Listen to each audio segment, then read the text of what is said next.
And here we are. How do you like my new background? I'm just clowning. But I thought, oh, I found this little picture online. I was like, this is perfect because it's like non denominational or whatever. So, welcome to the Church of Deb, where you get your consciousness raised and you learn all kinds of new things, unlearn a lot of habits. Yeah, I think I'm going to use this for the Sunday sermons because it's not too, but it portrays what I'm trying to portray without being overboard or aligning with any, one particular kind of religion or anything. But I thought, okay, this will be pretty good. So this is what we're gonna use for the show. I wanted to say this is kind of a difficult topic because when I was talking about it on Facebook, a lot of the women, women who usually are kind of I don't know, progressive in their thinking as it concerns women and social issues and things like that. They just lost their minds. And these sisters start talking about, you're promoting eugenics and you hate black men and all stuff. So they completely, all that stuff that I'm used to seeing them talking online about women need to do this and women need to do that. They straight went in the opposite direction. And I thought, oh, this is kind of interesting, to witness that. So I noted from that. See, when I approach stuff like this, I'm talking about it from a scientific and intellectual level. My feelings ain't involved in none of this. I'm talking to you guys to get you to think so that you won't be making your decisions so emotionally. I think that's the number one thing that gets women in trouble. Because when you get all in your feelings, you lose.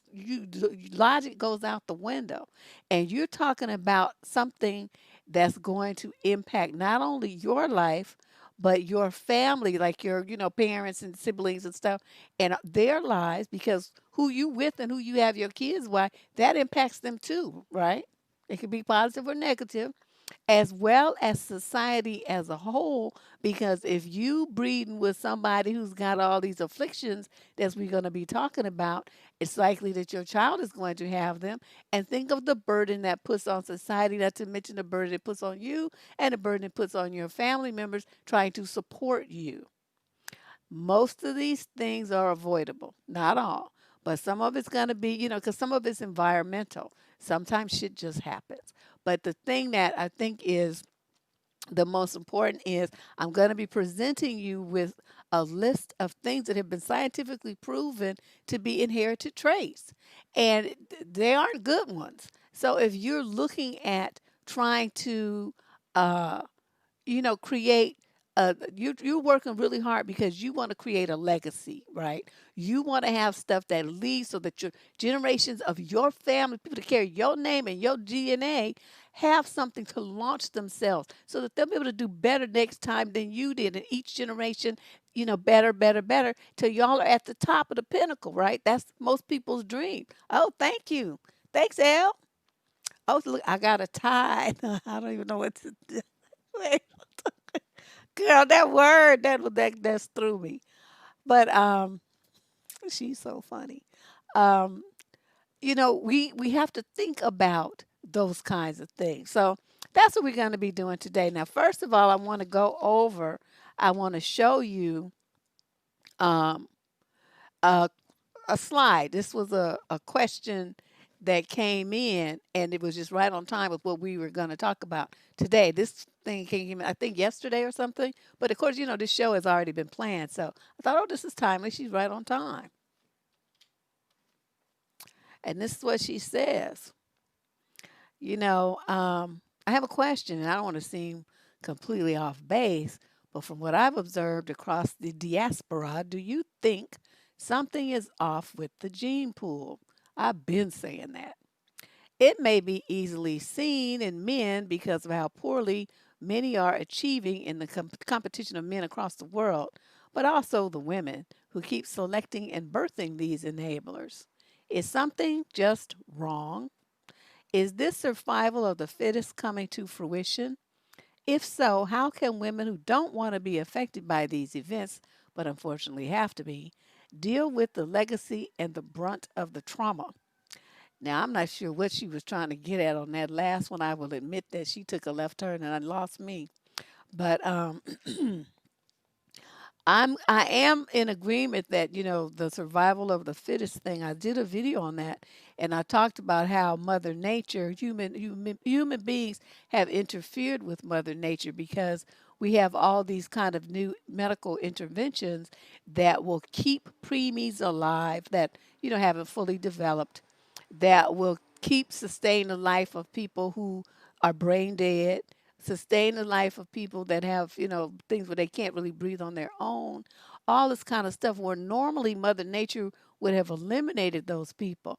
Or they're born with some kind of birth defect, they do surgeries in the womb, they do surgery as soon as the babies are born, they do all this stuff to keep them alive.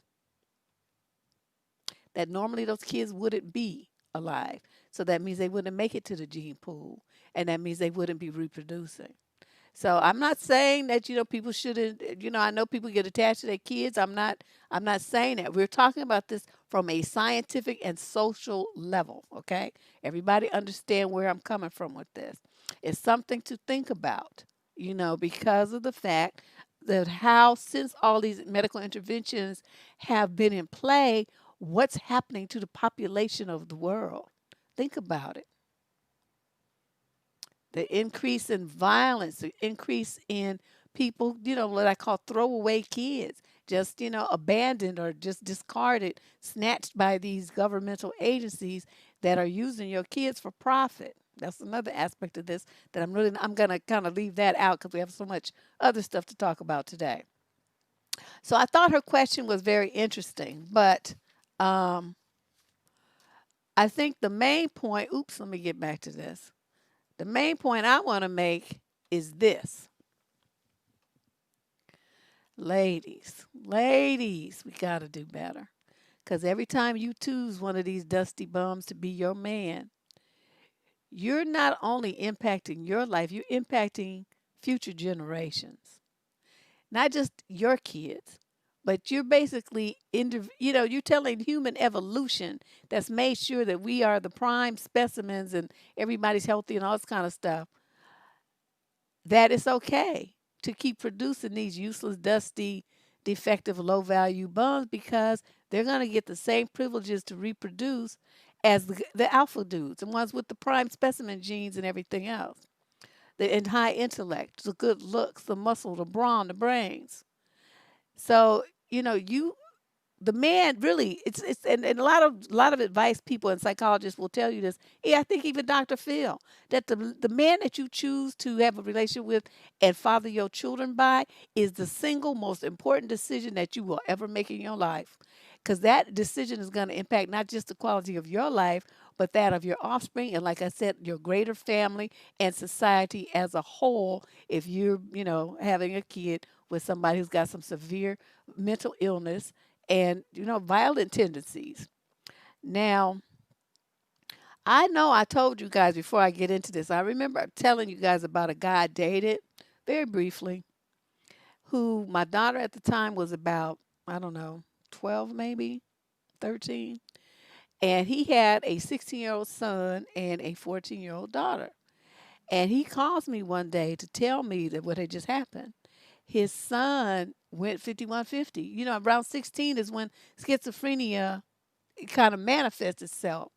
And so he flipped out. This boy flipped out. And this kid was like a stocky built kid. I mean, he played softball and stuff. I mean, he had like that Barry Bonds kind of thick look. So he wasn't a little skinny 16-year-old. And I was like, wow. So I said, he went, what do you mean? The kid chased his sister into her room. That's the only way she could get away from him. He was trying to hurt her. He was trying to hit her with something. But anyway, if that kid with his stocky build had hit this little girl, she would have been dead. And so she ran to her bedroom and pushed the dresser in front of the door so that he couldn't, get in. So then she calls her mom, and then the mom calls him, right? The guy, because they're divorced. And so she calls him.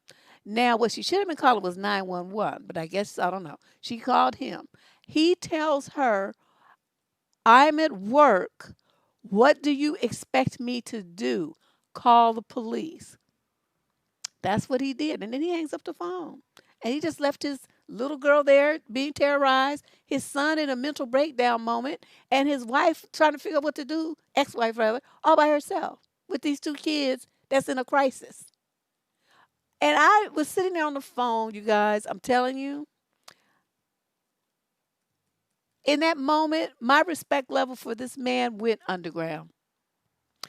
I didn't even want to see him again. I could not imagine the terror that that little girl felt, the fear that the mother felt for both of her kids, and what the little boy, because a part of his brain is probably, what am I doing? Why am I doing this? I don't know what's going on. He's scared, and your ass is sitting at work. This is your family, and you just stay at work because you don't want to deal with it.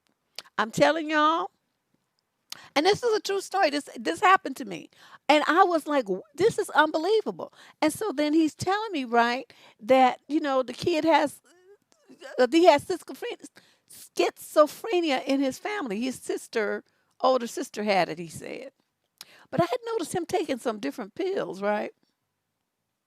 So I'm like, I wonder if he's taking that too, because, lithium or whatever they be taking to control that shit. And I was like, hmm.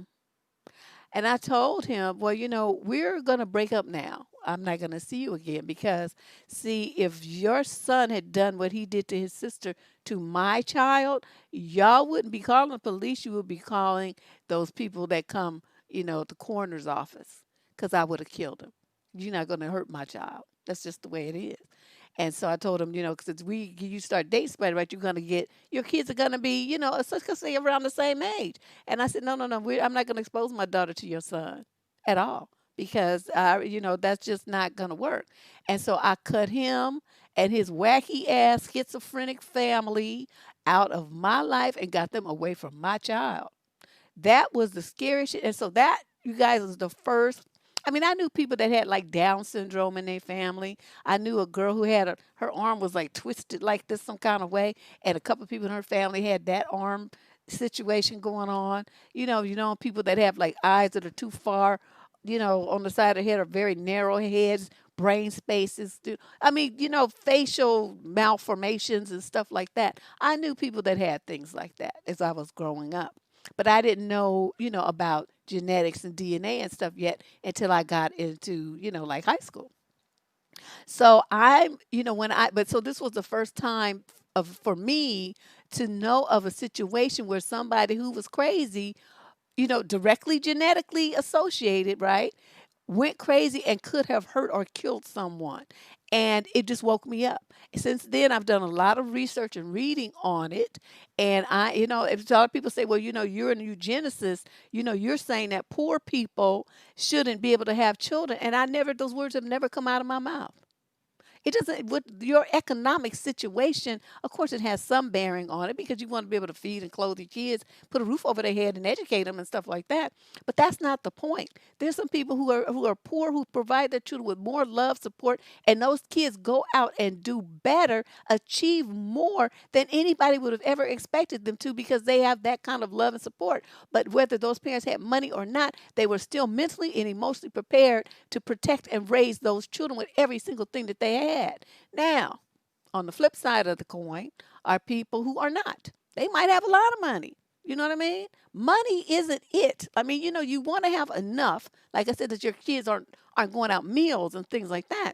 But if you're choosing men who come in the door with issues and addictions and bad habits and things that are directly related to genetics, and you can see this, and you have a child with them anyway, then I have to fault you. What the fuck are you thinking? What are you doing? Why did you do that to those kids?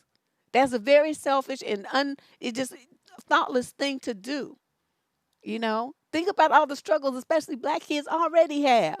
And you setting them up to just be a failure by that, choosing a poor choice of a father for them. You're supposed to choose the best man you can with your situation. Okay? And if you can't get nobody who's better, then you don't have kids, you adopt or something. Become a foster mother. Plenty of little kids that, need somebody to love them and take care of them. But there's no reason to keep bringing in people in this world that are all fucked up and you know that they're going to be fucked up before you even have them. What does it say? Oh, my Lord, my writing is just awful. Okay, so anyway, let's move on. Let's talk about the kinds of things that are linked to genes and chromosomes. Okay, let's talk about that a little bit. It's a report. This was just published in April of 2020 from the University of Queensland. And it says the headline is Emotional, Social, and Psychiatric Problems in Children and Adolescents have been linked to higher levels of genetic vulnerability for adult depression. So, what does that mean? That means that they found that these children have certain types of behavioral problems will most likely have experienced depression when they're adults. They seem to be linked. Those of you who have a lot of depression in your families, think about this. How do you think that happened? I mean, some of it is, situational, but then you look at, how so much people are so resilient. Some people are resilient. They can have the exact same situation that one other person has, and the other person commits suicide because they can't deal with it, whereas this person goes and gets a second job, a third job, until they get out of the hole that they're in. They move in, they get a roommate. They might have to share the same room with somebody for a while. They make the sacrifices they need to and adjust their life, keep a good attitude, and get over the hump. Every person doesn't have that kind of resilience, and that's a good personality trait for your children to have. Are they going to get it from their daddy? They're going to get it from you. Now, keep in mind as I talk about this, you know, y'all need to be examining yourselves as well. Now, I'm not here to be putting people on Front Street because I don't really know you all like that. But you think about the stuff that you might have going on in your own family. Young lady posted that on the wall the other day about, noticing after talking about it that there's some traits like that in her dad and how, some of her siblings had come out. So, this is something to think about. And if they have something now called genetic counseling.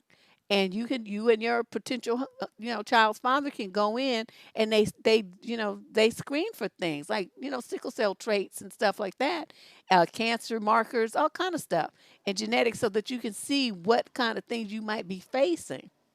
It might change your mind about having a child with that particular person.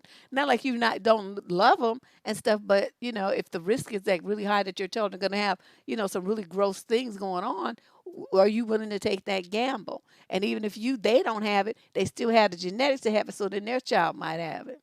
It's something to think about. And I'm not saying anything discussion is going to change your mind. I'm not saying that. And I'm not necessarily saying that that's what you should do. I'm just saying when you go into it, make an informed decision. Learn everything you can. And start looking at these men a lot more critical. You look at him, well, he's tall and he got a good job and he's fine and he can lay that pipe. Okay, what else is he all about? And I'm going to tell you some stuff to be looking for. That's why I decided not to do this show on a recording because it was just too much to say.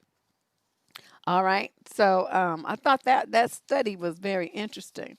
Now, there's a site called healthychildren.org, and they have a whole page about the mental illnesses and physical things and mental disorders that parents pass on to their children. I was like, it's right here on the internet. It's not even hidden, ladies. Okay, so you can go and read these kind of things yourself. I'll go over a few of them though, but it's healthychildren.org is where I found this. Okay, if you have a mental disorder and considering having children or already have some, one of the questions you're probably asking yourself is whether you could pass your mental disorder on to your child. According to the National Institute of Mental Health, about 25% of U.S. adults, that's people 18 and over, and about 15% of U.S. children, 8 to 15, have been diagnosed with a mental disorder each year. Each year. Okay. And that's only the ones that go and get, exposed to a doctor. The rest of them are people, drag their kids to church or they think they're going to pray it out of them or beat it out of them or punish it out of them or yell it and cuss them out of it, whatever. They don't really investigate mental health treatment and that kind of stuff because they don't believe in it.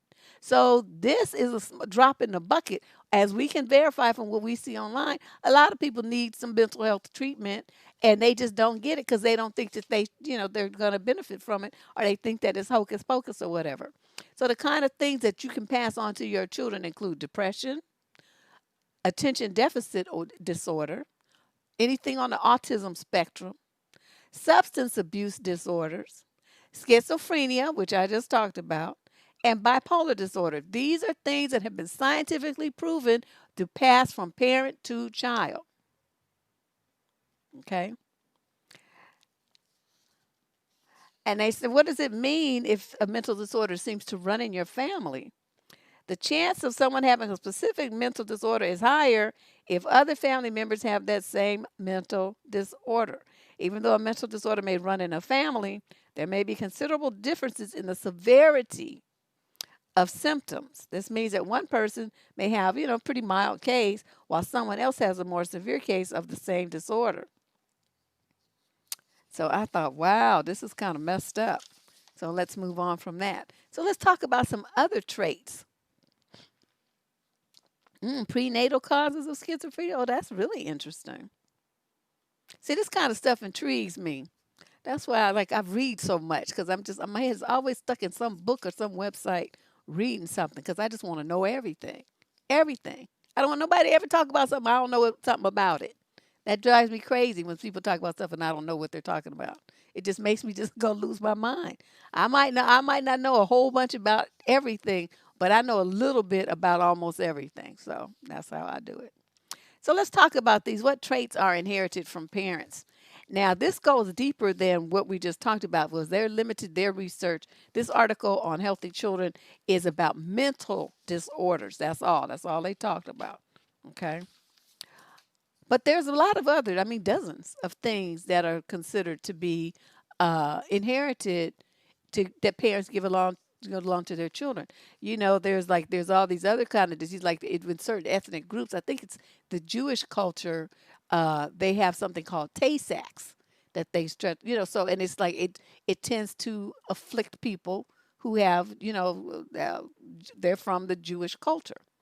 And then black people, and people, brown people, sickle cell is our thing. And so there's all these kinds of things that tend to go kind of along an ethnic line as well that you might want to consider. You do? Yes, girl. Just reading everything. That's why I'm like can't half see half the time. So let's see. They says for years psychologists talk about what kind of traits babies inherit. They include physical characteristics, health problems, genetic problems, mental issues, and IQ. However, scientists have recognized that many psychiatric disorders tend to, quote, run in families, suggesting genetic roots. Those disorders include, as I said earlier, autism, attention deficit hyperactivity disorder, bipolar disorder, major depression, and schizophrenia. Sometimes symptoms can overlap, so distinguishing between these five major psychiatric syndromes can be difficult. Hmm. This is interesting. In fact, recent studies have turned up limited evidence of shared genetic risk factors, such as for schizophrenia and bipolar disorder, autism and schizophrenia, and depression and bipolar disorder. So they kind of go in pairs. And even anxiety might be hereditary, it says. They talked about that a little bit. Hmm. Many mental disorders actually have a genetic basis, but we're a significant distance from understanding all the genes involved. So they're still doing research on that. But they have found that they do have research that proves that these four can be passed along to your children. Obsessive compulsive disorder, schizophrenia, bipolar disorder, and depression. Okay. The other kind of things that are passed along from those genes and chromosomes are physical characteristics. It says every physical trait that you have is inherited. Like you could look at your kid and see features that they got, what they look like. This aunt, this grandparent, the father, the mama, Auntie Susie's nose. So you can look at your children and you can see where they got certain features from. Are they tall like their grandfather? They're like, or short like their grandmother. I mean, it's gonna vary, and you'll be able to see it. Whether you have a dimple in your chin or not can be attributed to your genes. Hair color and eye color. This lady was saying, that her daughter is pigeon toed, and she got that from her daddy. I was like, "Eesh, that's gonna be messed up when she be trying to wear high heels and stuff." Um, yeah, so it says thank your parents, grandparents, uncles, and aunts for the way that you look. Okay, other things that are inherited: medical and health issues. Now, so a lot of stuff is environmental. A lot of people, like people live in a certain area. There's like a chemical waste dump there or something like that, and then suddenly everybody comes down with pancreatic cancer or something. Well, those kind of things can be traced to an environmental um, cause. But even in those cases, not everybody comes down with it, even though everybody was eating and drinking the same stuff and breathing the same air. Some people are just more genetically predisposed for certain kinds of things because of their genetics, and there's nothing they can really do about that because it's too late once you're born. If you have asthma, it's included in genetics. Heart problems, back problems. A lot of people in my family have like a crossed toe. The big second toe is big crossed over. Wait, the second toe's. Well, anyway, somewhere there's a toe that's crossing, and a lot of people in the family have that. We don't know what that means and whatever, but a lot of people have it. Um, and allergies. Allergies are also inherited. Auto accidents, poor diet, and other factors can play a part in it, of course. Certain other patterns that are seen in families, such as types of cancer and other non-cancerous conditions, are seen suggest the presence of an inherited susceptibility to cancer. Genetic defects is another one that's inherited. Some people would group those under health concerns issues, but they're a little bit different because these present as developmental and physical problems like sickle cell anemia, muscular dystrophy, cystic fibrosis. All those things are carried in the genes. But for a child to end up with it, both parents would have to have it. Otherwise, they're just like a carrier. It lays dormant. But if both parents have it, then the kid will definitely have it. That's what they're saying.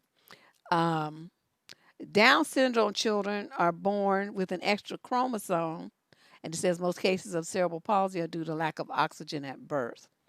So if you have, and a lot of times your risk of Down syndrome goes up if you are an older parent, and men or women both. If you have older, it increases your risk of having a child with Down syndrome. And like I said, a lot of them are on the spectrum. Some are, very greatly affected, and others are very functional. Great personalities, laugh at jokes, all kind of stuff. They go out and hold jobs. They're just, regular people. They have a slight affliction. Okay, what about your kids' intellect, intelligence? That's definitely inherited. It plays so much into genetics, it's not even funny. So that article that I wrote called "The Stupid MF Gene." It's a tongue-in-cheek article, but it has a ring of truth to it. You can find it on survivingdating.com. And I wrote that, I don't know, 12, 15 years ago. And it still very much applies to what we're talking about today. Um, Research has shown that people within the same family tend to have intelligence scores that are within 15 points of each other. So you get with a dummy that's got an IQ of 85, 95, 100 maybe at the top, and here you are with your 140 IQ making things happen and doing, big things, and then you have a kid with somebody with an 85 IQ. Well, guess what? Your kids is not going to be that sharp. You're going to be looking for them to be sharp pencils in the box, and they're not. They're going to be broken crayons. You're going to wonder why they don't understand nothing. Why you got to get them all kind of tutors and special programs and all kind of stuff. You never had to have those things. You got lessons on the first try. You made A's in school. Your kids struggling to get C's and D's. And you wonder why. Because you had the baby by a dummy. That's why. You better think about that kind of stuff. This also has to do with prenatal nutrition. So those of you who want to sit down and eat a bunch of junk all the time while you're pregnant, or skip meals and drink soda pop and stuff like that, stop it. If you're gonna have a baby, take care of the baby as soon as it is conceived. Start eating, eat better. Really, you should do that before you get pregnant, so your body is prepared for the pregnancy. Now, what about personality traits? It's like a certain this certain predisposition to exhibit certain kinds of personality traits and behaviors and attitudes and even hobbies and interests as well as afflictions. It's a big umbrella. Now, what these studies, I pulled all the stuff from all over the internet now, so I'm be trying to research, and so I'm going to give you guys all the information. It's probably too much, so you have to go back and listen to it again, but that's okay. Do you know that personality traits, like if somebody's going to be a cheater or not, are been linked to genetics? So you got your man is a cheater. Everybody in all the men in his family cheats, and you have some sons. Guess what? Isn't that scary? So you thinking you doing a good job raising your little son, teaching him how to be all upright and everything, and to be this great citizen and stuff, but it's in his genes to cheat. His daddy is a cheater. His grandpa is a cheater. All his uncles are cheaters. And you sitting there saying, oh no, I have set some poor girl up to be hurt because I chose a cheater to have a father, to father my children. You come from a family of cheaters? Girl, it's like some of it, I would always thought it was, kind of by association. But then you would see those people, they wouldn't. I mean, even if somebody in their family did cheat, they didn't cheat. They just wasn't interested.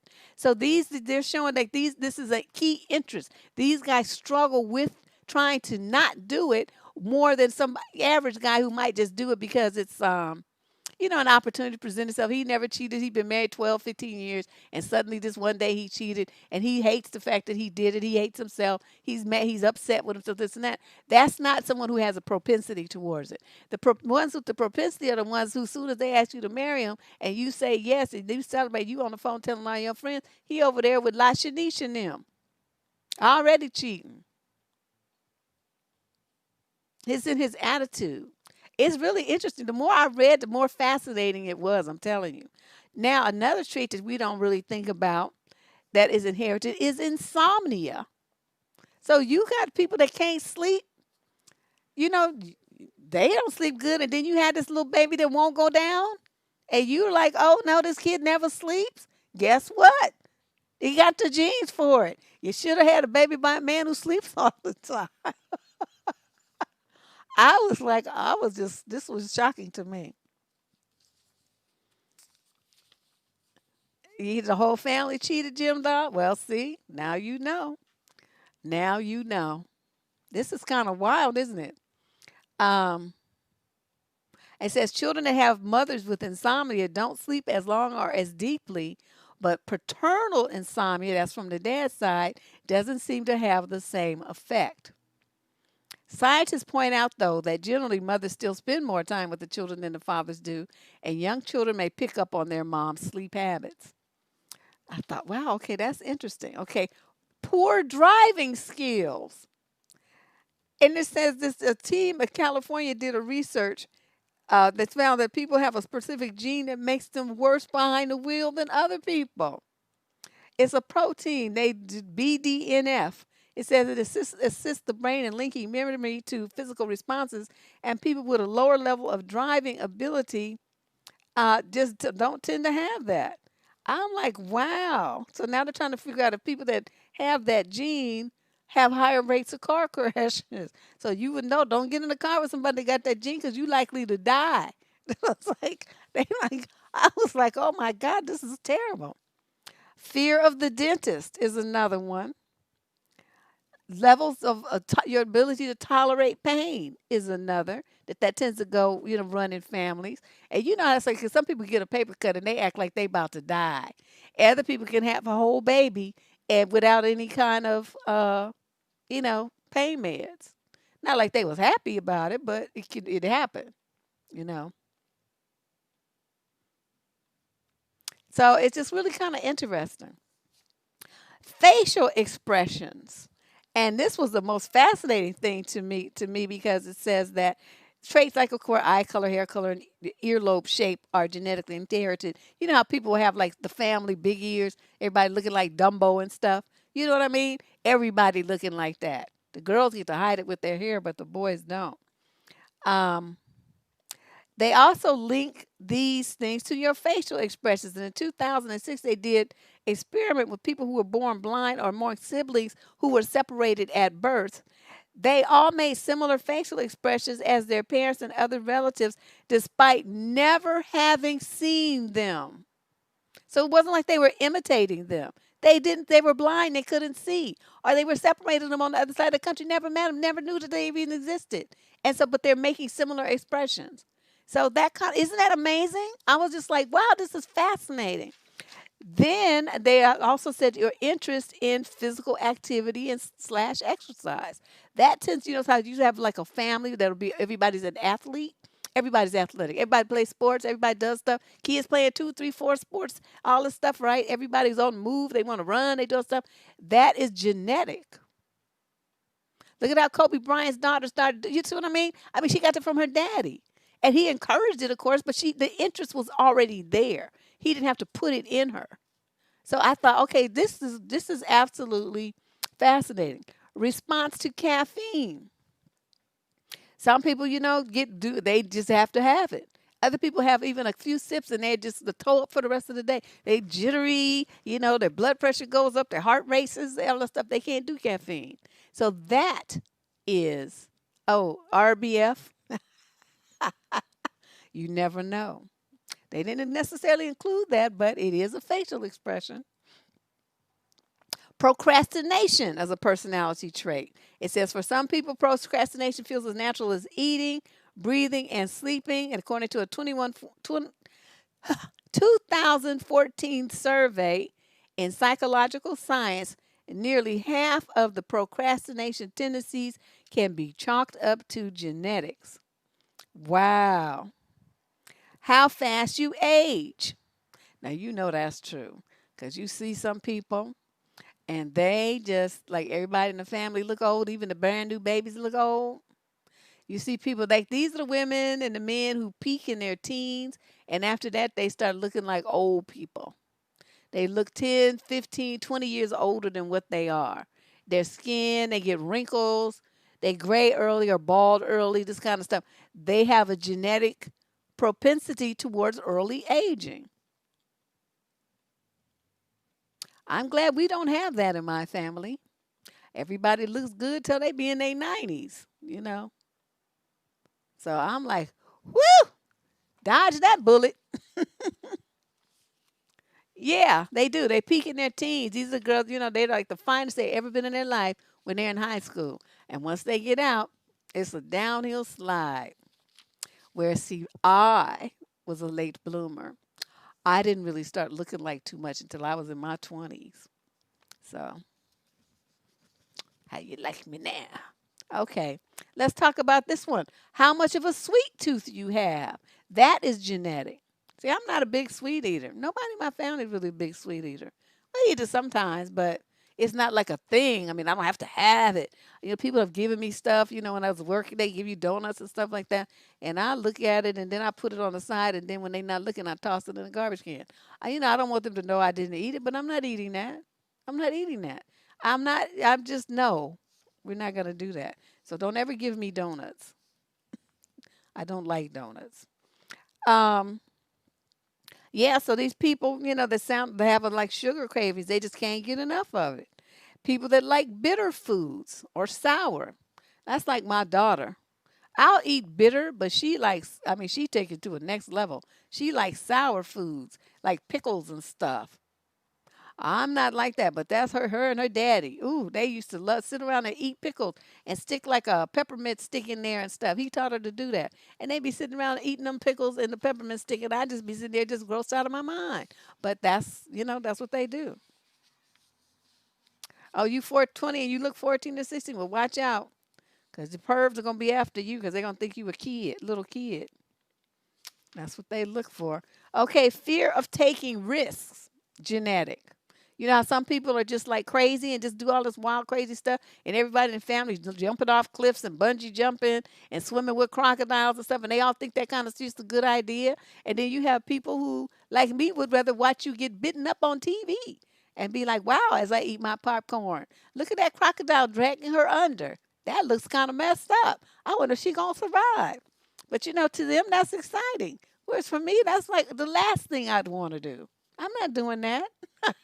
I would watch you do it though, and just be like, "Wow, look at you all munched on. That's just not cute." You know, piece of your flesh missing and stuff. Nah, Deb ain't doing all that. Empathy. It says, according to the same 2011 proceedings of the National Academy of Sciences study, that a person's optimism can also determine another personality trait, which is empathy. And this is genetic thing. It says more than half of our population, 51.5%, has this variation of high levels of empathy. You know, the ones that don't, was I noticed it in the 80s when they started having all these crack babies, that them kids don't have it. They just were, it was missing. It was something they just couldn't even remotely kind of gather that kind of sensitivity.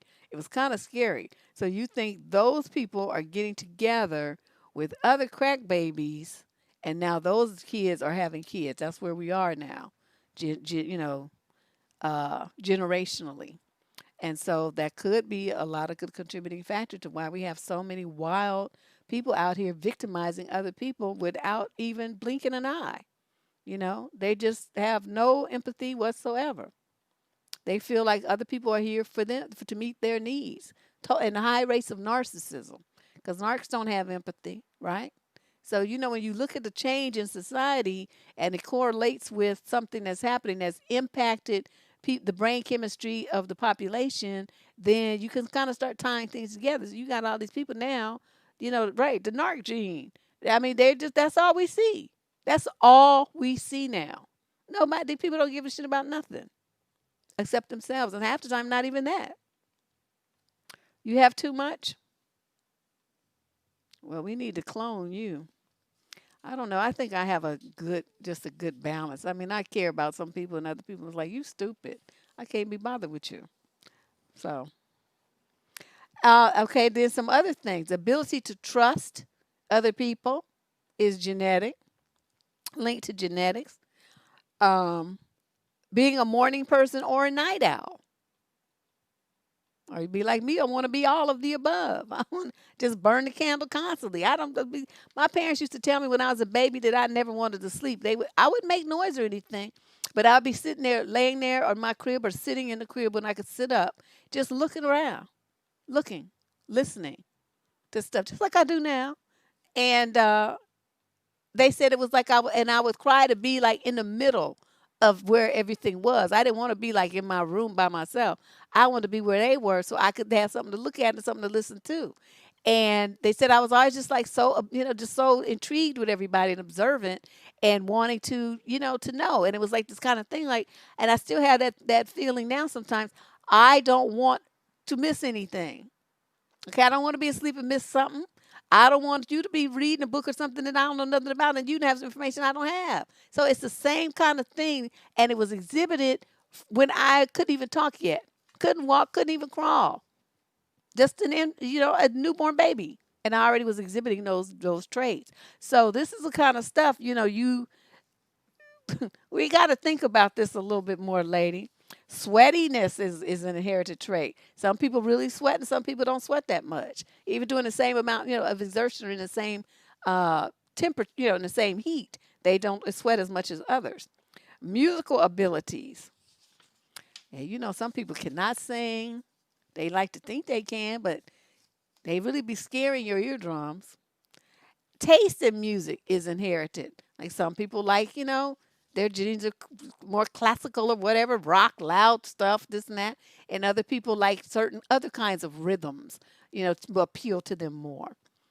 The risk of diabetes in men, this is outside of what they call the SAD diet, standard American diet, the SAD diet. But according to a 2009 study, in the American Journal of Clinical Nutrition, the Western diet, when combined with at risk genetic predisposition, can heighten the likelihood of developing type 2 diabetes, and this only applies to men. It only applies to men. So that's kind of interesting. And the last one on my list is two things, I'm sorry. Toddler aggression. Your kid is just very aggressive, wants to fight and hit and bite people and stuff all the time. And you didn't raise the child that way. The child came out like that. That's a sign that something was inherited from someone, you know, get kicked and hit and bitten and all this old kind of stuff. I don't know. I don't think that kid would live too long doing that to me. And then the final one, which I kind of hit on already, is athletic abilities. And I referenced, Kobe and his daughter. And Kobe, of course, had naturally had those abilities he inherited from his dad. But that man studied his craft. He wanted to be a master.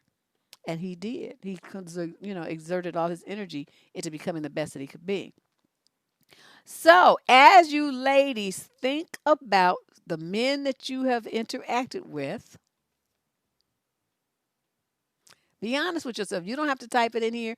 We know we don't. We ain't trying to know your business like that. What I want you to do is think about the men that you were entangled with, that you were considering having babies by, or that you did have babies by. How many of you can honestly say that had you thought about the genetic aspect of a child by this particular man, you would have not made that choice? You think about that, and then what we'll do, I'm going to put a survey up, and all you can do is, you're not going to put no details. It's going to be like, yes, I would have made another choice, or no, I would have still done everything the same way, or I wouldn't have had no kids at all, or, there are going to be a few other options. But so it's not going to ask for personal information. It's just going to ask for your summary thoughts. So get that ready. I'm going to put it on the community wall after the show. Okay. Now, let's talk about, I wanted to get, to kind of talk about a few of the letters that I pulled from past, recent letters and past advice column letters, and the subject matter and the stuff that people said. Okay. My baby's father left me while I was pregnant for another woman and changed his phone number. Now the baby is going to arrive in about 2 days. What should I do?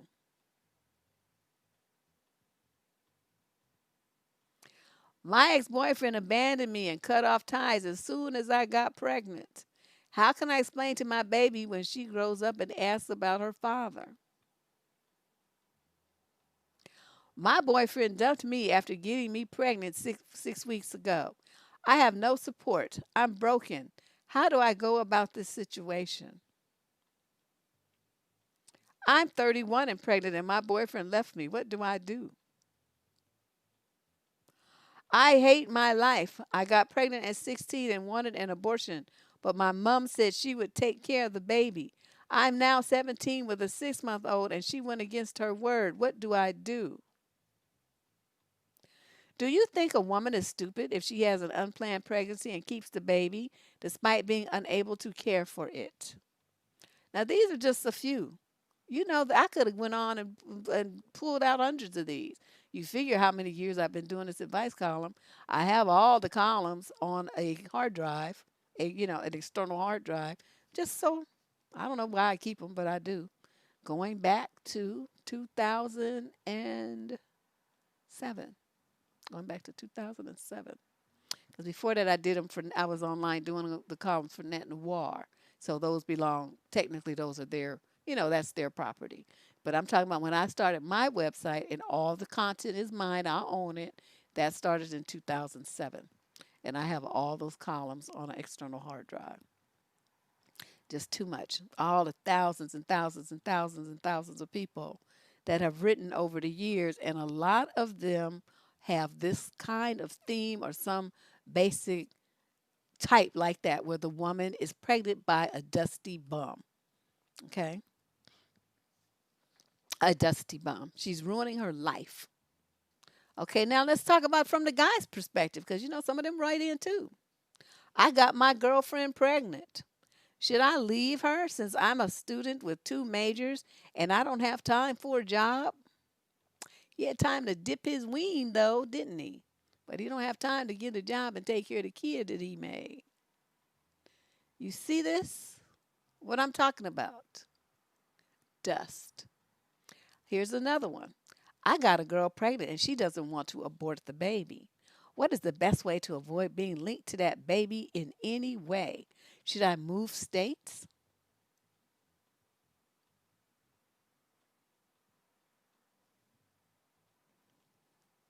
My girlfriend is pregnant and I can't be in this relationship with her anymore. I don't know who I am. I really need to tell her it's time for me to leave. If she decides to keep the child, I'll 100% support it. What do I do? We just found out that my girlfriend is pregnant, but I don't want to be with her. I'm scared that she will have an abortion, though. What can I do to try to have her keep the baby? So he don't want to be with you, but he want to torture you to birth him a child. And the last one, I'm 16, my girlfriend is pregnant. She refuses to get an abortion. I really don't want to be a dad. Help me. What should I do? So everybody want to know, what should they do? What should I do? What should you do? Why did you not use birth control? Why did you do that to yourself? You know, it's too late once you're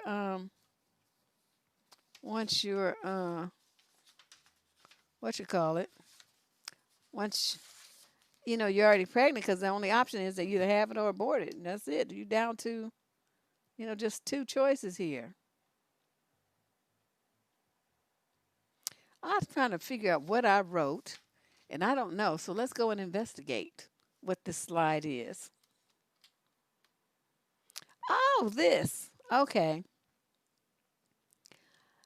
Yeah, this came in on a meme.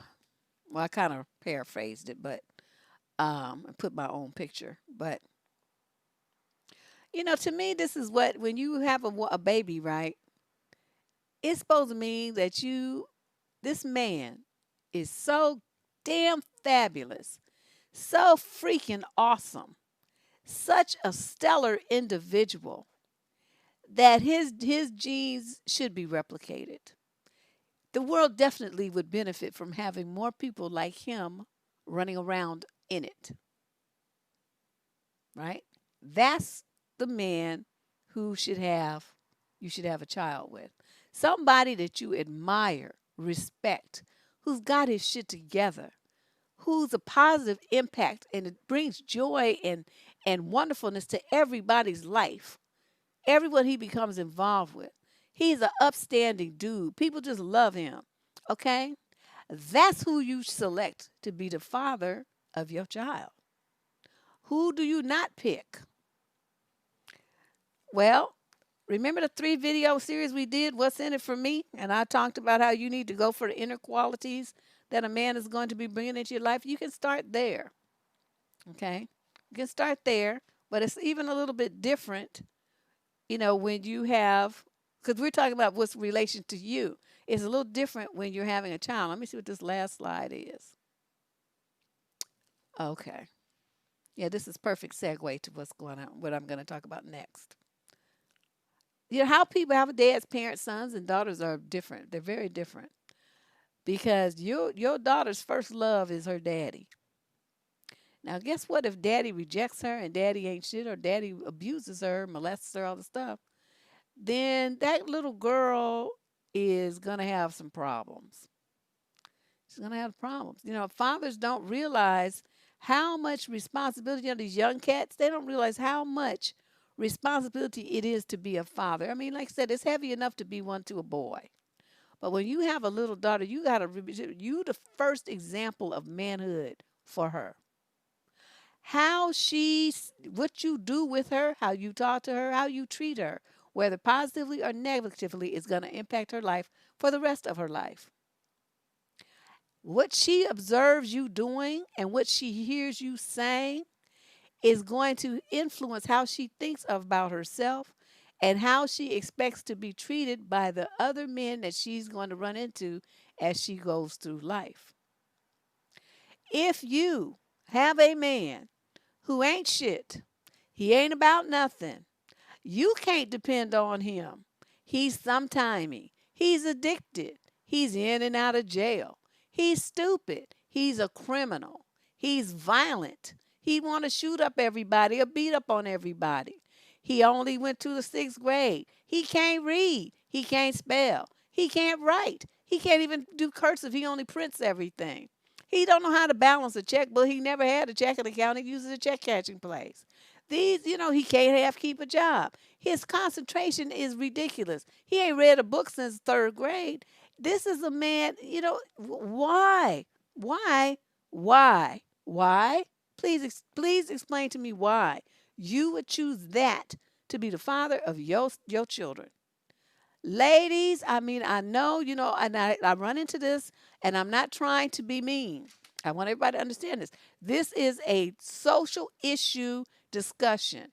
This is an issue of about women focusing on things that impact their lives negatively that you probably don't really give too much thought to.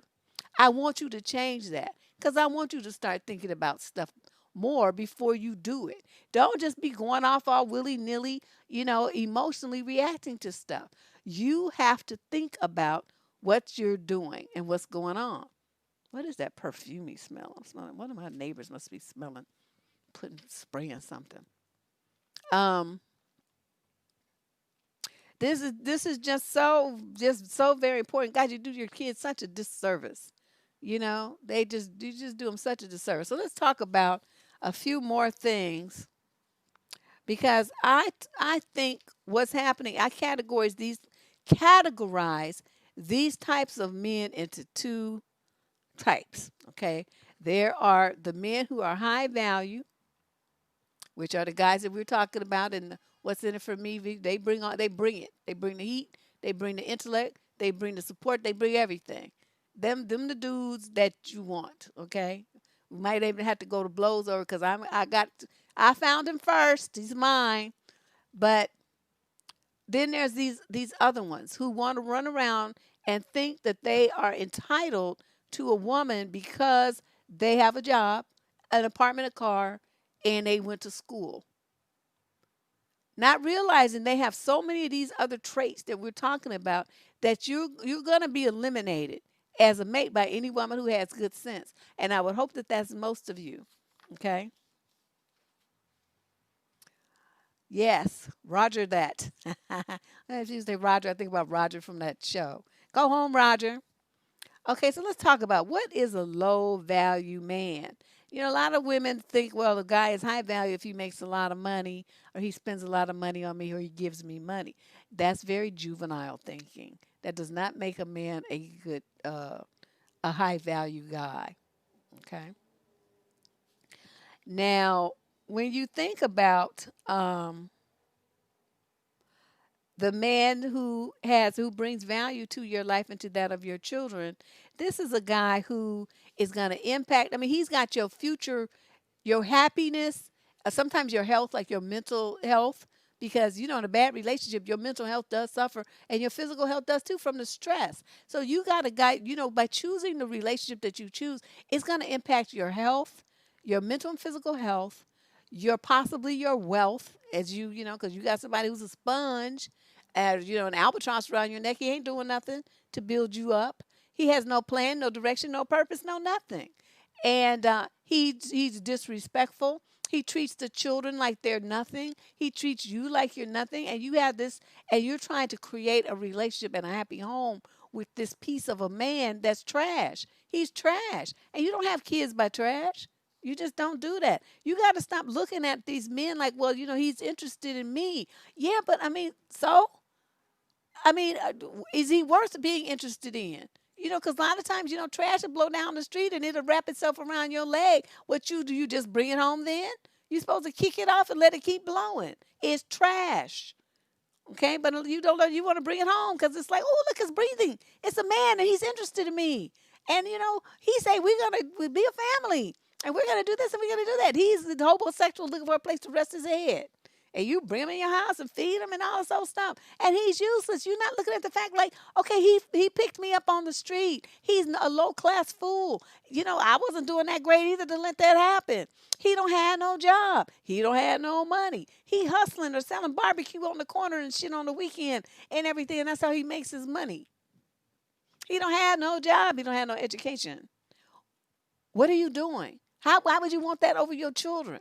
And then, well, anyway, let me start on this. Girl, like a tumbleweed. But I was outside, because we got all these fires and stuff. So everything blowing up and down the street right now. Because the wind is just, it keeps changing direction. So it's blowing the smoke in and blow the smoke out. But I was, outside and just standing there kind of looking around with my mask on. And, these like leaves and pieces of newspaper and stuff was blowing down the street. That's where I got that from. And I was standing there and it was coming down the sidewalk and it just like wrapped around my leg because I was in its way. And that was the same thing that happens with these men, these dusty men y'all meet on the street. You be standing there and here they are wrapped around your leg. And the next thing you know, you walking and they still there and they all up in your house and in your life and in your bed. Oof. And see, and what's really the sad part is, I have to slide this in there too. Like I said, I know a lot of you come here and you, for your religious or what other spiritual reason, you don't believe in an abortion. I am a firm believer in abortion. People are like pro-choice. I'm pro-abortion. Because in any situation like this, don't even think about it. You're going to set yourself up and your kids for a life of drama with some knucklehead ass man. And then you bring them into your and then you got to think about too, because you like I said, you got this kind of behavior in the family, right? You got a daddy, right? He's gonna get visitation. Did you think about that? He's gonna, no matter what kind of safe and sane and wholesome environment you try to provide for your children, as their father with visitation rights, he can come and get them kids and put them in any kind of environment that he wants to. Your kids could be getting trafficked for he exchange for his drugs. He could be just leaving them with any old person. You won't know what happens to them. What happens? Your kids come home all messed up, and it's too late then. It's too late. Somebody said your dude's own brothers, his own mother and father. People abusing your kids and talking to them crazy, smoking drugs around them, giving them drugs, giving them alcohol. All kinds of stuff happen in these dysfunctional ass families. These are people that you want to have a kid by. And then the kid, you can't keep the father from seeing his child if that's what he wants to do. A lot of them don't want to, but if he does want to, even sometimes just to antagonize you. That's what the environment he's going to be putting the kid into, that dust bunny environment that he came from. And you thought it was okay to have a baby with him, not thinking into the future, okay, if I do this, he's going to put my baby in that environment, and my baby going to be driving around in the car with him in his little car seat in the back, and this clown getting shot at and shit. And this is the environment I'm putting my child in. Think about all the kids in Chicago that get killed like that. I read about it all the time. They trying to get the daddy and to get the kids. But, that's who you told to father your children. Some thug that be getting shot at. So I'm like, y'all you just got to think more. These young girls, because, them the only ones having their babies. It ain't us old people. It's your young people having all these damn kids. And by these knuckleheads, you need to do better. And you parents, you need to start talking to your daughters. Talk to them more openly about this kind of stuff. Make sure they understand they choose the man. Just because you get pregnant, that don't mean you have a baby. Okay? And you know what they're talking about, God's going to make a way. Stop saying that shit to your daughters. Stop it. You're going to be setting them up to have a life of drama and torture by having a child by some vicious, vile, nasty, no educating, can't read fool. And then your grandkids going to come out all special needs and stuff while you insisting your daughter breed with this idiot. You drive her ass to the abortion clinic and handle your business. Yeah, but birth control sometimes fails. That it does happen. I'm not saying it doesn't. Just even the pill's not 100%. If you take it every day at the exact same time, there's just shit does happen. But I'm saying, having fun with a Dusty and then having a kid by a Dusty, two very different things. Marrying a Dusty, oh my God, there's a third thing we don't do. You could be mingling assets. Okay, let's talk about the traits of a low-value man. Number one, they don't have no emotional intelligence. This is like what they want out of life. We talked about a lot of these, some of this is reiterated in the What's in It for Me video, right? But I'm going over it again. I'm adding a few things because we're talking about it from a different angle. After she had her two, see, that's what I'm saying. Sometimes stuff just happens. And my grandparents had my Uncle Frank, my grandma was, I think, 51 or 2 or something. And he was like a oops baby. They was like, what? Pregnant? What you talking about? So, he that was it. He was kind of an accident. They were confused. What happened? But really, when you think about it, it's like, when I was a kid, I'm looking at them and I'm like, my grandparents are doing the nasty. That just, I couldn't compute that. It just was like, ew, aren't they tired of it by now? But yeah, he was born. I don't know how old I was. I mean, no, when I found out this story, what I'm talking about when he was born. Because he was already, like, I was in my, like, 13, 12, 13 or something. And he was already in his late 20s. So, yeah. So anyway, so low emotional intelligence. They don't know what they want out of life. They don't have no direction, no purpose, nothing. They be sitting around waiting, for other people to tell them what to do, what to think, where to go. These are the ones that want you to help them find a job, look for a job for them, do their resume for them. You practically have to show to go up on the interview with them. They don't have no plan. They don't manage anything for themselves. They don't have long term, the ability to budget and plan for the long term. They want instant gratification, want everything right now. So you got somebody like that, it's impossible to plan with them.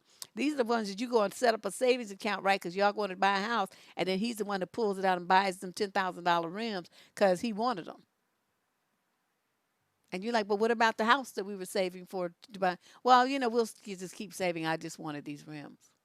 Okay, that's this kind of dude. These are guys that don't have much social awareness either.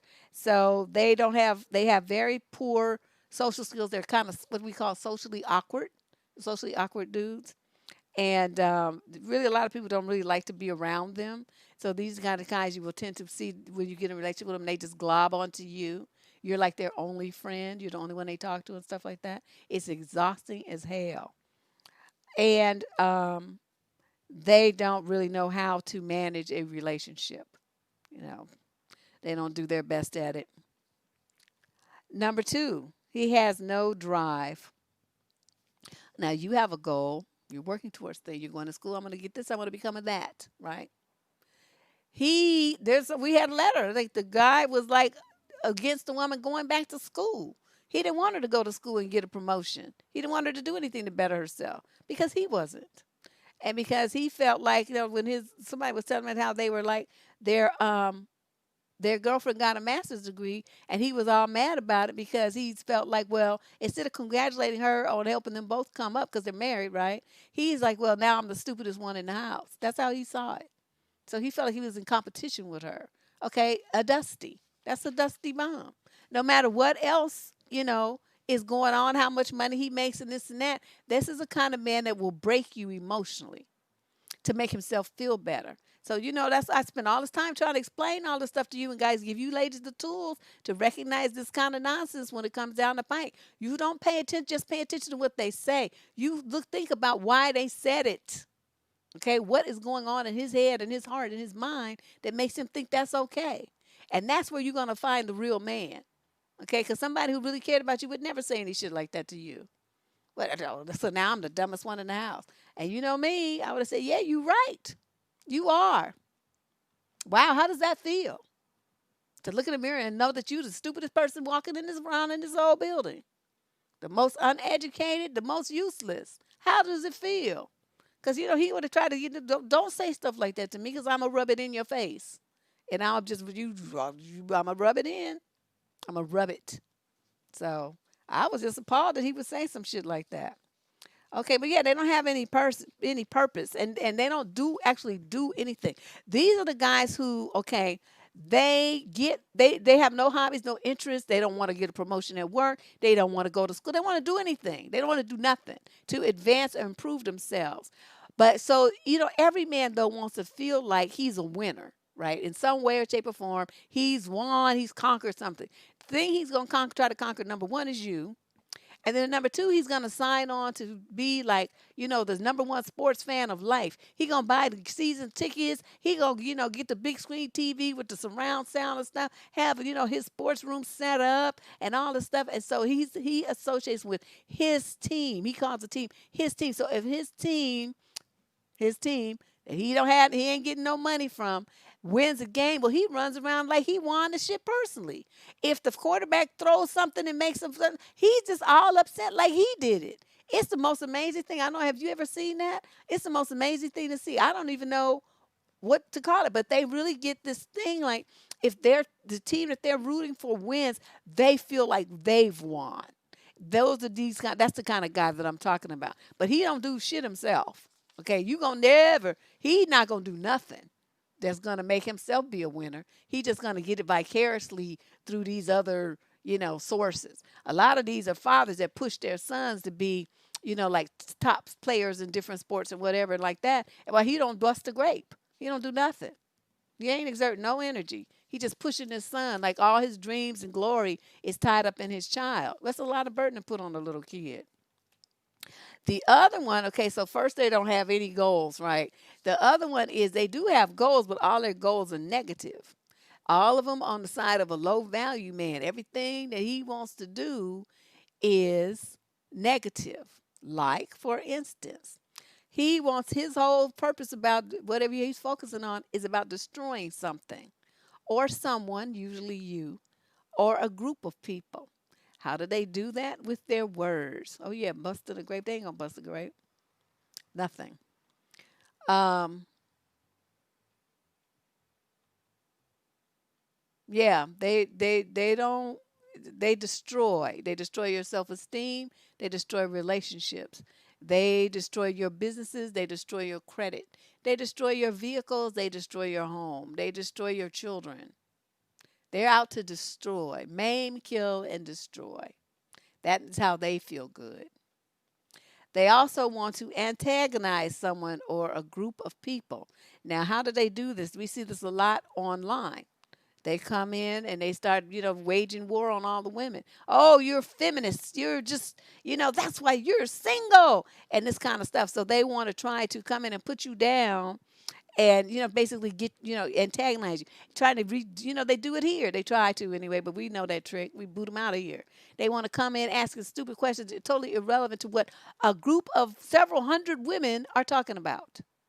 They want to come in with divert everything to what he wants to talk about, and some of you fall for it. You're getting better though. The more people are around here, they learn. They learn. But we have new people or people who have never been here before. They always fall for it because they start responding to him instead of ignoring him or drawing the attention to Lady Boss, so she or I can get him out of there. You don't respond to them. Those are trolls, and they're just attention-seeking little troll whores. You don't do that. And what they want to do is destroy what we are trying to do, which is better ourselves and better those coming after us.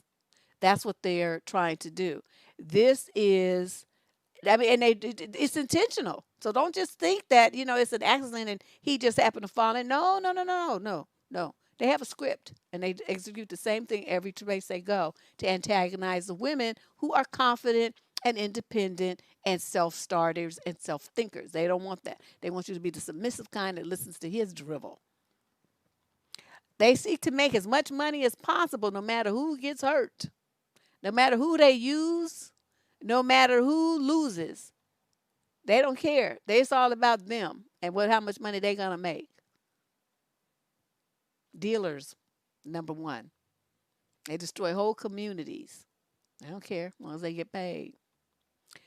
They seek to sleep with as many women as possible.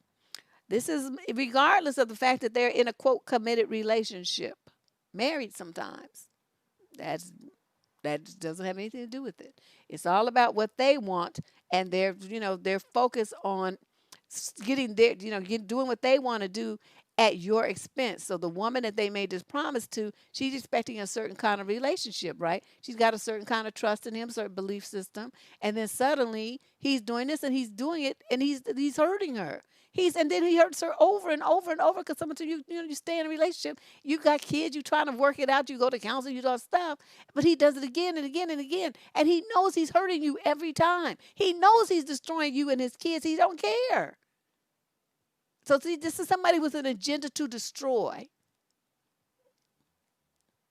Okay?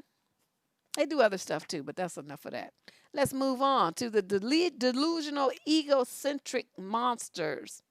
These are the dudes that don't have no skills, no education. They're not competent in anything. Can't do nothing but play video games and talk smack.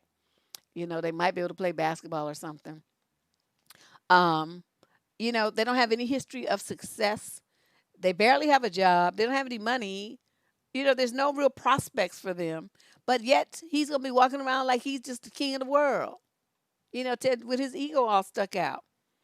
And these guys tend to, even despite the fact that they present themselves as being, all that in a bag of chips, in reality, they have a very fragile ego. We've noticed this, right? We've noticed this. You guys know what I'm talking about.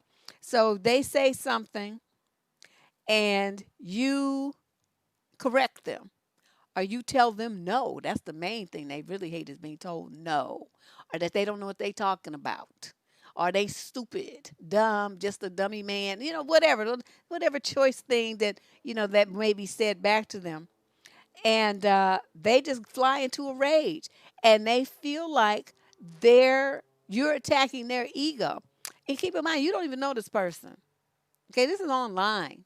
You've never met this person. You have no personal relationship with them at all. But they take everything that you say as a personal attack on them. And like you talking about some general topic, and here they come in there, well, I'm not like that, or I don't know what kind of men you've been around, because this and that, blah, blah, and just taking it all personally, like you attacking them.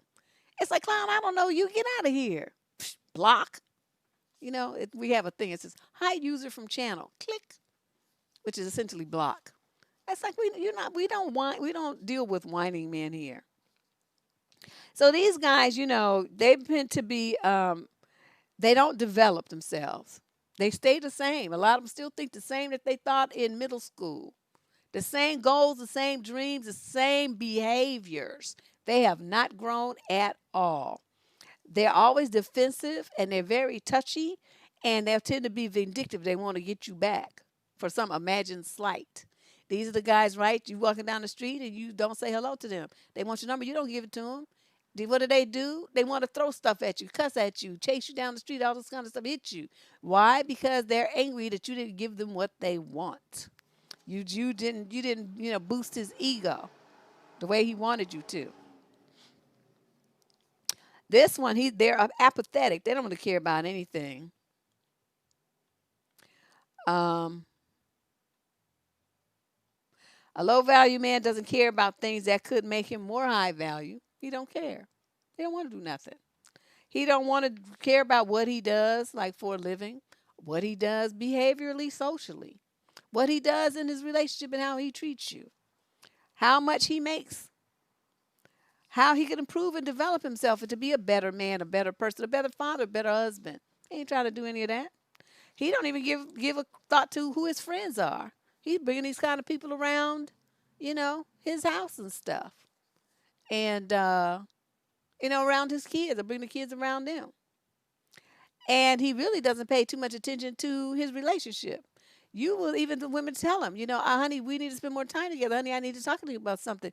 I'm really upset about this and that and blah, blah, blah. Let's get together. He feels like if he's happy, everybody's happy. And that's just the way that it is. Then you have the dudes that, are just weak. They're very weak. We did a video recently, why men can't be weak. Here we go talking about that. These are the dudes that, they want to claim that they're a nice guy, but they're overly nice. They're like a pushover. And so, it's really hard for a woman to respect them. These are the guys that don't have an opinion about anything. You ask them, well, what do you want to do? Oh, I don't know, whatever you want to do. Okay, that's not sexy. Have a thought. Have a plan. Think something. If I'm asking you what you think, that means I want to know. Have a thought to share. Okay? This is just really crazy. So, what are some of the things that the weak pushover type dudes will do?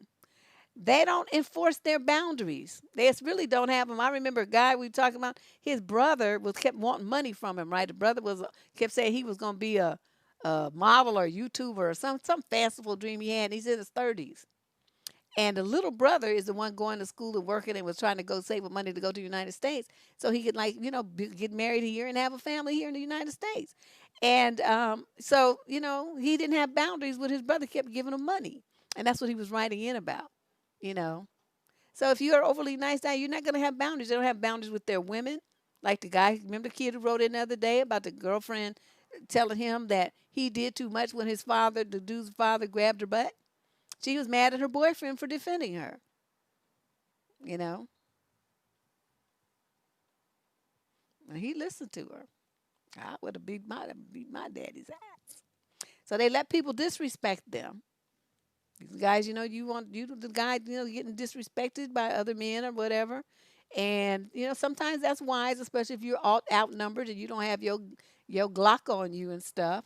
But it's like, at certain times you can't just let people disrespect you. It's going to be words. You got to stand up for yourself. You have to. Little things like, now my husband wasn't with us this day, but I was with some other friends and they couldn't believe what happened. We was trying to take the kids. They had some special rights. We taking the kids to Denny's. The Denny's in Emeryville. So we lined up and they have like those cords, those gold pole things with the velveteen cords in it to, separate. So the people who are lined up were here and the people who were coming out were coming out the door on this side. So we're lined up here and we're next. This waitress gonna come with some menus, right? It's me, my daughter, and my friend and her daughter. So it's four of us. And this Caucasian waitress is gonna walk just past us like we're not even there, and start reaching around for the people in back of us, some white people, right? And I look at my friend, and then I look at this bitch, and I'm like, "We were next. What are you doing?" Oh, well, something. I said, no, no, no, we're not gonna do that. And I turned to the white people behind us. I'm like, we next, right? They're like, oh yeah, we don't. They was like, we don't have nothing to do with this. So they said, yeah, they were next. And so the lady sisters with this attitude, she flings the thing down. She don't give us no silverware, all this kind of stuff. You know what I did? I went into the back of the kitchen and said, where's the manager? And I read the riot act. We got all our meals for free and coupons to come back. But, I don't know if she got to keep her job, but I'm like, this is some bullshit. This is the San Francisco Bay Area, the melting pot of the country. And you have some little redneck up in here acting like this, and you think this is okay? I was loud talking that bitch and acting a complete fool in Denny's, in the Emeryville one, right there, right after you get off the freeway, right there. And that's where we were. And I'm like, this ain't working for me. And she was like, flinging our stuff down when she did bring it, and missing stuff that was on the order, giving us kids pancakes with no butter, no syrup, all kind of stuff. I was like, this bitch, ooh, yeah. So that's the kind of thing. But I had another situation where I went out with this dude, and it was a group of us. That's when I still ate meat, and I had ordered a steak, and I said I wanted it medium well. And they brought that thing, and it was blood dripping off of it. I almost lost my mind. And so I'm like, I'm not eating this. I want to, be cooked some more. The guy I was with says, oh, don't make a big deal about it. Just eat it. That was the last time I went out with his ass. So I raised my hand and I said, waiter, this is not medium well. This is raw. I don't want this. Give me what I asked for. And so, well, this was like filet mignon, which is like if you're going to eat steak, eat some good one. But, still, shit, he was paying and I wanted it. So that's what we did. But I mean, it was like, why should I have to go through all them changes? But these are kind of things that men let, he would have just let this guy do that and disrespect him and me. You paying for something and it wasn't what you ordered. You should have been checking the waiter. It shouldn't have been me. And the waiter's supposed to check the shit before he brings it to the table. He should be able to look at it and see that blood dripping and look at his thing and say, she said medium, well, this isn't medium well. Put this back on the grill before you bring it to me. That's your job. Don't just be slinging some shit, blood flying all over the place in front of me. I was like, oh, this is gross. But now I don't even think about that kind of stuff. I haven't had a steak in years. Low value men are passive. They're very passive.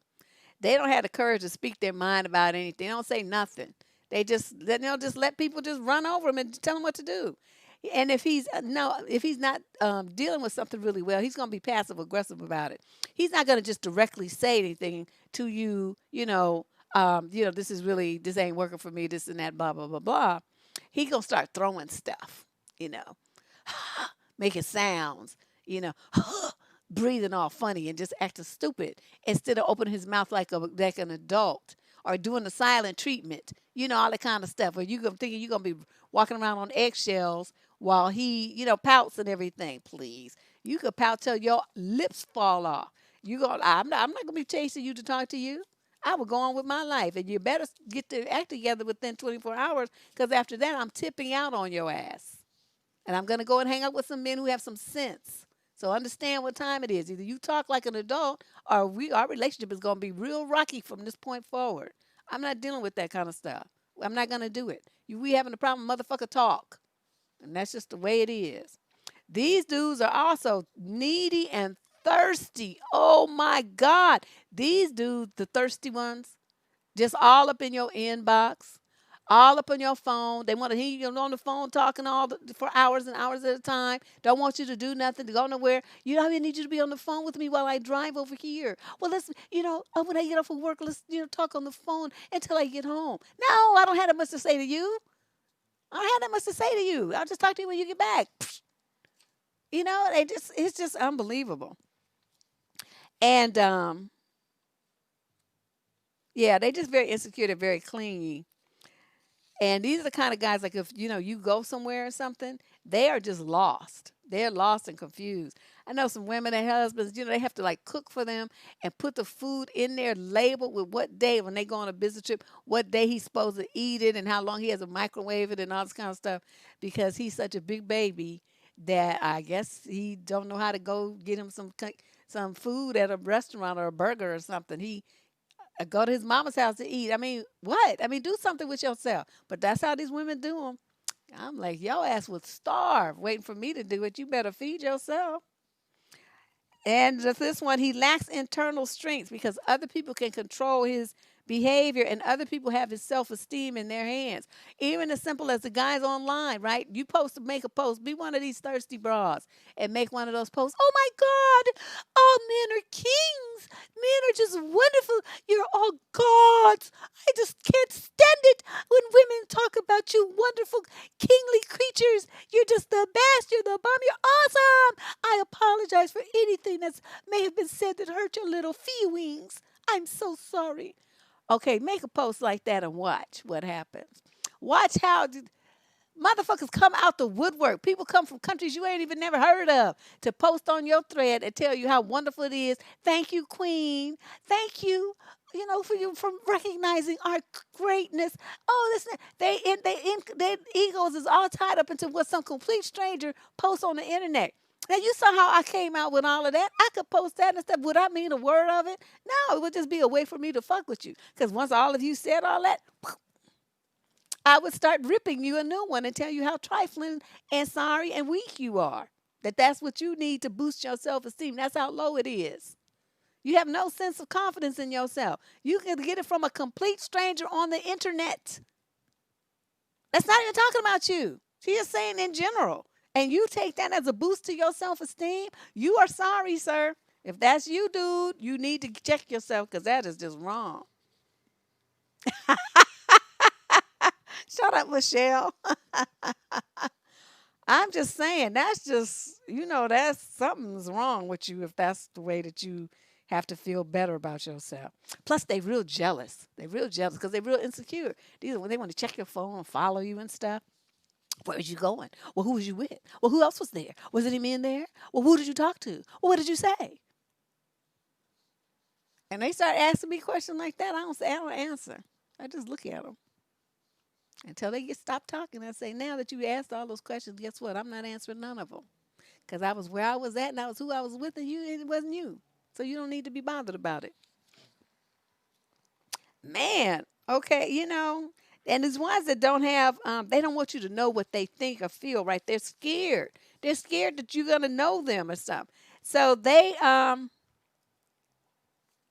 they're very focused on being liked, that being approved of, getting approval from others. And it usually is, whatever is their group. That's why I say men, most men are followers because they need that kind of adulation from a group. That's why they roll with what they call my crew. They roll out a big group of them, gang of them. They don't go nowhere by themselves or just wait, maybe him and a friend. They always got to have a gang of folks around them because it makes them feel like they're important. They got all these people listening to them and, he's telling them what to do and all this old stuff. It ain't about shit because ain't none of them, really doing nothing useful with their lives. But, one loser directing other losers that are more of a loser than he is. That's what you really got there. So, yeah, the ones following all that, they want acceptance. They want acceptance, and that seems to be very important to them. So they get in these groups, they get in these thugs, these things. They hang around at recording studios, so they feel like they're part of a group, and they're part of something. That's important to them. I think that's why they also joined all these five-letter acronym groups, and then they run around and say, "Well, we," because it's important for a lot of men to be able to say "we." They want to feel like they have a team, a backup. This is a group. Whereas women are more likely to roll, we roll out very independently. So I just thought it was just kind of fascinating. Like I said, I've been researching this for weeks, and I was like, wow, this is just really sad. Yep, frats too, exactly. Then this one, he doesn't. He thinks he has no real power, right? He has no real power, and because you ask him, well, why don't you? Oh, say he's having a problem at work. Well, what are you going to do about it? You should speak to somebody. You say concerned that your guy is, having a problem, and you want him to resolve it because you don't like your man to have a problem and people to be picking on him and stuff. That hurts you, right? So you're like, honey, what you gonna do? Oh, I'm not gonna say nothing because nothing's gonna change anyway. It's just that's just how it is. That's just the manager. That's how the manager is. That's how they are. So I'm just have to deal with. It. Okay. So what does that mean? I had a guy like that. He had asked me out, and then we had that conversation, and I immediately dumped him. We didn't even go out. Ooh, that was just like ooh, and they was picking on dude at his work. He's the only brother up in there. The only black person in the whole group of white girls was just giving him the business, and he just couldn't see his way to speak up and to stand up for himself. So he ended up leaving. I mean, he got a job, different job and stuff, but he let them run him out of there. I was like, they would be no, they would be leaving. It wouldn't be me. But so I'm looking at that, and he just felt like he was powerless, and that he had nothing to do. So when these people, would you have people, those who feel like they're internally motivated, and those who are motivated from the outside. When you're internally motivated, you make all your own decisions, and you are responsible for your own choices and actions. You own it, but you also use any repercussions. You stake them lumps, but any benefits you also get all them kudos and awards, right? Because that's you. Then you have people who are like these guys I'm talking about. They need all this adulation from outside unless they have a woman, usually it's a woman, in their life big upping them and telling them that they're awesome and that they're wonderful and he's the best and he's the biggest and the brightest and the mostest and all the stuff. Then it's just he has somebody telling him that, then he doesn't believe it. Most men have very low self-esteem. Very, very low. That's why the alpha dudes stick out so much, you know.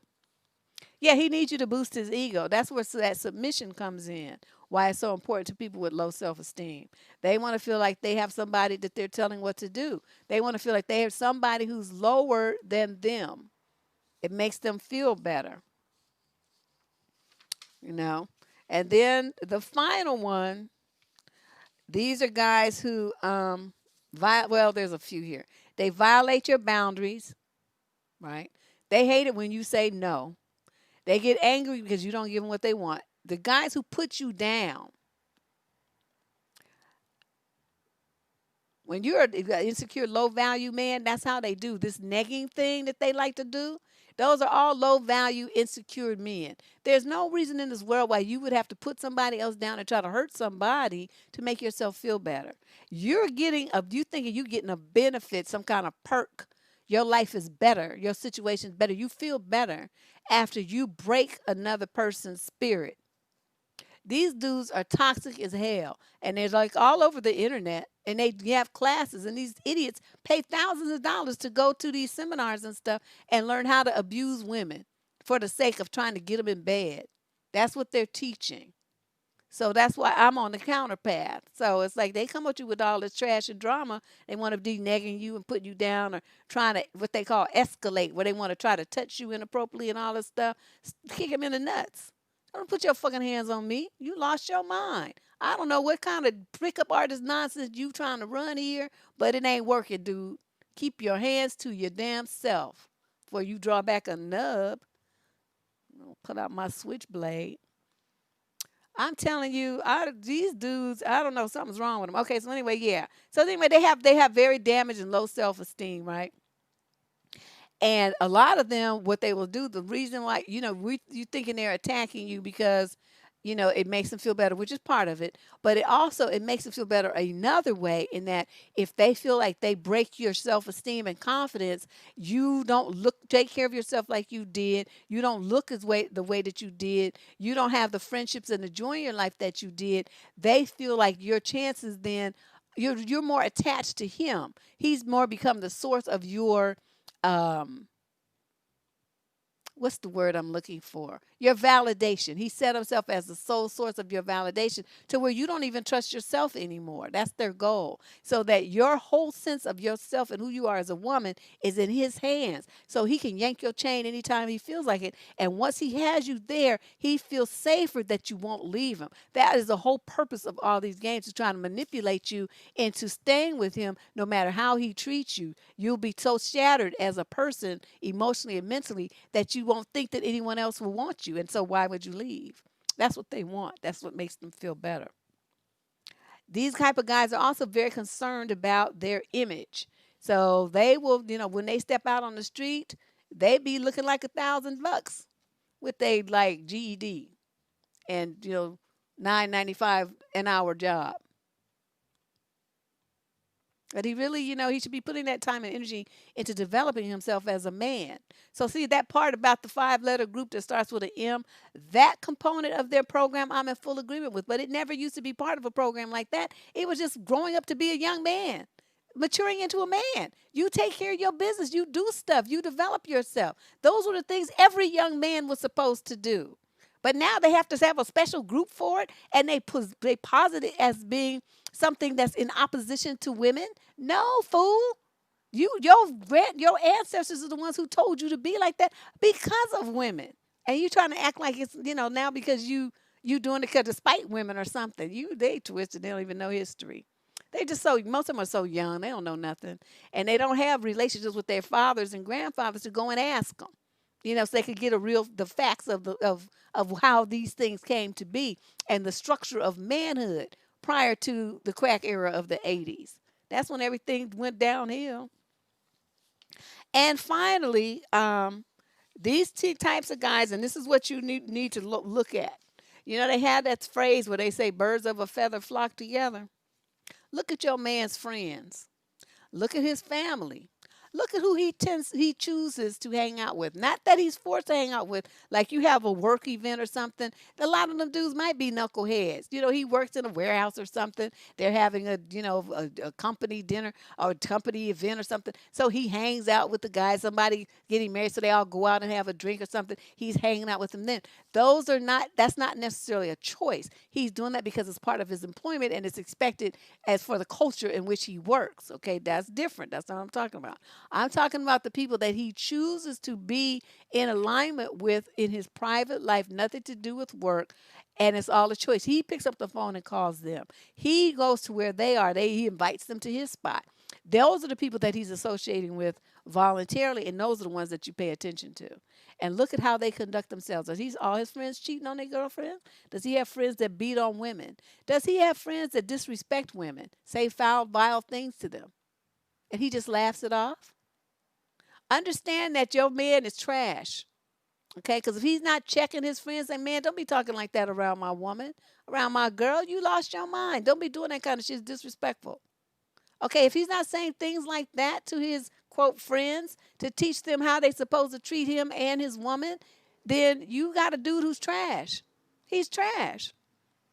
Understand that, because if he's tolerating that kind of conversation and kind of behavior from his quote friends, you ain't gonna be too far away from getting that same treatment, because that means he finds that acceptable. Otherwise, they wouldn't be his friends. Don't you understand what that means? They're thieves, they're druggies, they do all this crazy stuff. They into kids. I mean, whatever is his friend's thing, your man is just like them. Otherwise, he wouldn't be friends with them.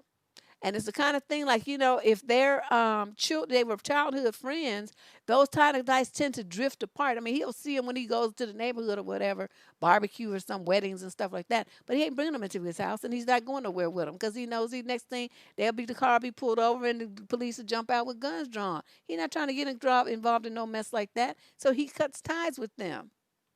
I'm just saying. This is the kind of thing, you guys got to think about this kind of stuff. Just because you meet a guy and he seems cool, I caution you to slow down. These are the main types of dudes who will be doing the love bomb because they want to get you in a situation where you're not thinking.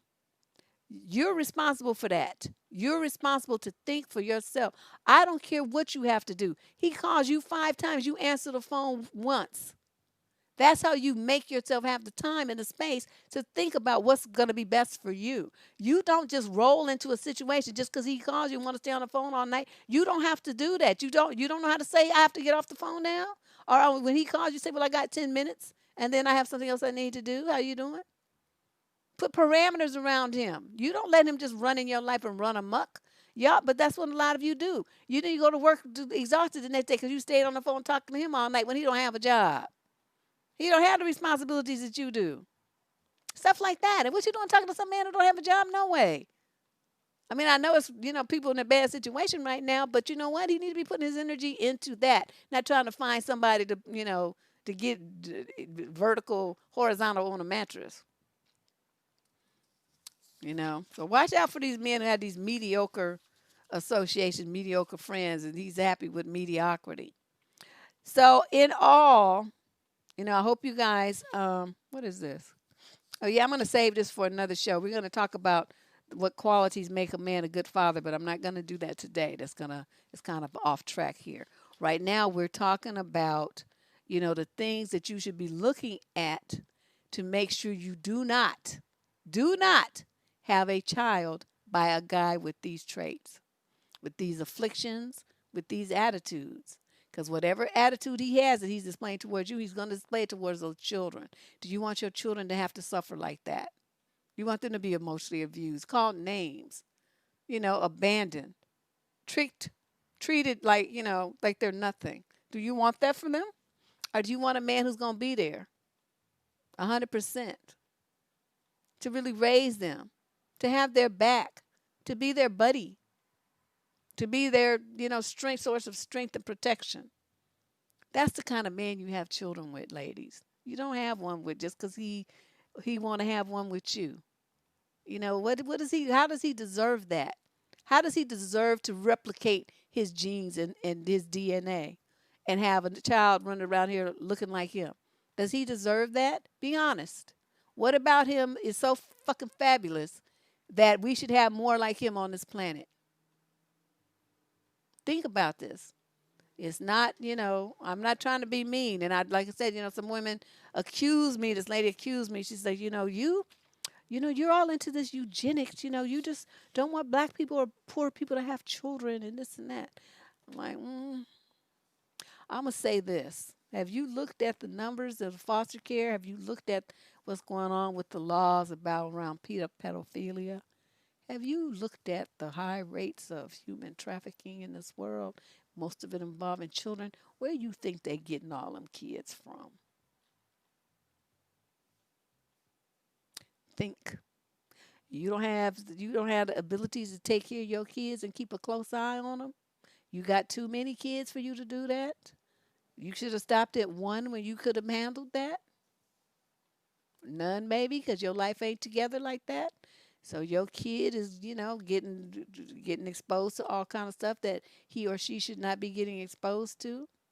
ladies, and I don't want you to think, like I said, I don't want people to look at, yeah, I'm telling you, the missing children, it's just is and it's escalating. The victimization of children is like a thing. That's a real thing. So those of you who are in a situation where you need other people to help you take care of your children. Every other person that has access to your child, it increases that child's risk. You take that child to that other person's house, you don't know who they have up in that house. You don't know what they do with your kid while you're gone to work. Trusting people. Well, yeah, you might be able to trust your girlfriend, but now she got a new boyfriend that you didn't know nothing about, and he shows up, and he, looking at your little daughter. Okay, what you gonna do? We had a guy at our house, and I know I told you my husband threw them. They threw both of them out. Our daughter was running around. She was like 2, and it was hot. And she was running around. She had like a little, t-shirt on, and she had her little diaper, and she's running around. I mean, she was she's 2 year old. I don't even think she was 2 yet. And this girl I knew comes with her boyfriend, right? And they sitting on the couch. We all talking and stuff. Dude was like looking at my daughter, like she go by. He's like, and she come back.